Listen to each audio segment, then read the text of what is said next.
Hi everyone, welcome back to the channel. In this video, I will show you exactly how to remove or disable the Windows Copilot AI Assistant in 2025.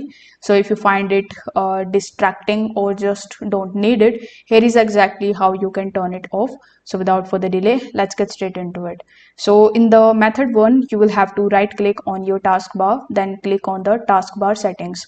Now, once you are in your taskbar settings, you will have to just scroll down and try to find Copilot preview in this list. If you are able to find that, you will see a toggle button right next to it, just like so. So you need to click on that and you will have to just turn it off. So this will remove the Copilot icon and access to your taskbar. In the second method, what you need to do is you need to simply press Windows plus R on your keyboard. Then you will see this type of pop-up in front of you.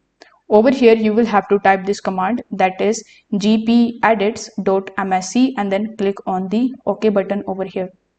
Now, once you click on OK, you need to navigate to the path, which I will put the link of down in the description. So after selecting that path, you will have to double check the Windows Copilot option and you need to turn it off. You need to select enabled option and apply and then press OK. Once this step is done, click on the start button here and click on the restart option over here. Basically, you need to restart your PC and your computer in order to apply these changes. In the second method, what you can do is you need to press Windows plus R on your keyboard again, and this time you will have to type this particular command and press enter. Then I will again put the path in the description box below, so you will have to select that path and go there. You need to just try to find the existing folder for Windows Copilot and you need to delete that.